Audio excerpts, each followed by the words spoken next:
this point in time, we also have Mr. Hemant Oberoi, former head chef at Taj Mumbai, who's also joining us. Mr. Oberoi, thank you for speaking with us, sir. Hi, most welcome. Sir, it's obviously a feeling of a personal loss, not only to the people like yourself who have been associated with Mr. Ratan Tata in one way or the other, but also the people, who knew him from a distance, who read about him, who saw him speak, who saw him work, who saw him contribute towards this nation's economy. Why do you think that is? What was it about his nature and his disposition that made him, somebody so relatable and likable? I look at him, I used to look at him. That always reminded me of the movie An Officer and a Gentleman. With Richard Gere. Yeah, so it was a boss, he was a boss, but yet a thorough gentleman, people's man. He always believed in investing in people. He says other investments can go wherever they want to be, but invest in the right people, and that will be your assets in life. And I think it's a priceless brand and legacy he's left behind.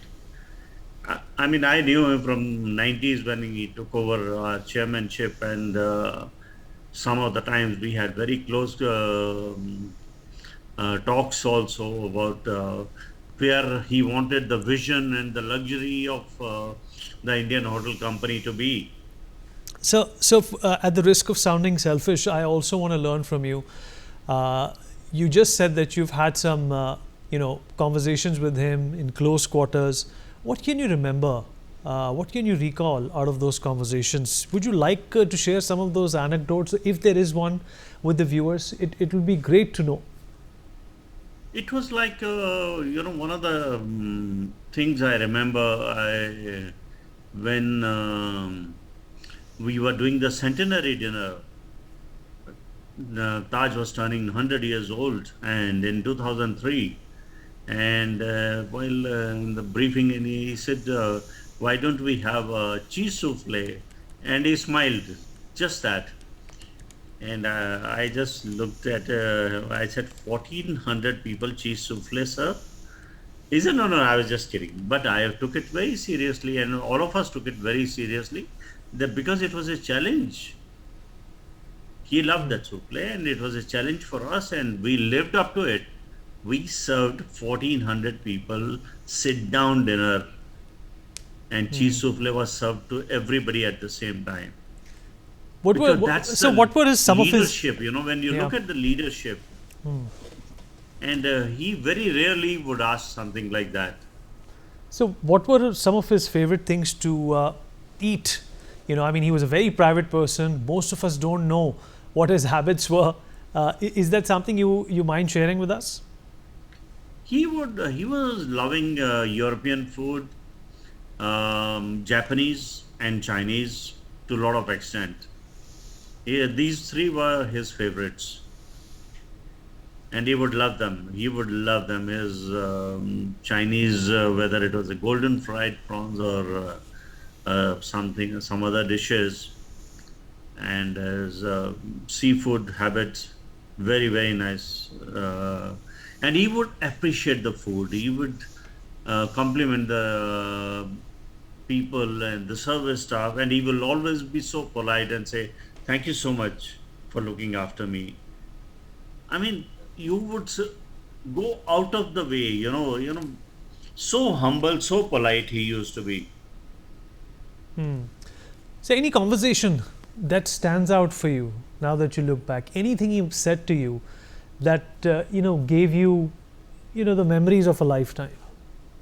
Memories of 2611, Anything you 2611 remember that he after said that stands out? it stands out totally. We came out, and he was standing out near Gateway of India when we came out next day, and he looked at us, and he said, "Are you okay?" I said, "Yes, sir." And he said, "Everybody has been saved." I said, "Yes, everybody has been saved, more or less. There's few people we lost and we still are looking for some." And after about an hour or so, he said, "Let's go to Bombay Hospital and see all the injured people." And we, all of us, ran to Bombay Hospital. And in Bombay Hospital, and you know how the hospital staff, and he told the dean of the hospital, whosoever injured in the city, please send the bills to Bombay House. I Hmm. mean, a great statesman, much of a leader. I mean, human side of him, fantastic. I mean, we still can't believe that he is not amongst us. Hmm. Well, I also saw one of his interviews, in which he went on to say that I prefer to invest in people, and I don't like spending on myself. Can you testify to this statement? Absolutely, 100%. That's how, all of us stayed in the company for 40 odd years. I mean, sticking to the same company is not possible in today's world, but those eras were maybe different, but still we believed in Tata's. Tata means trust and the faith.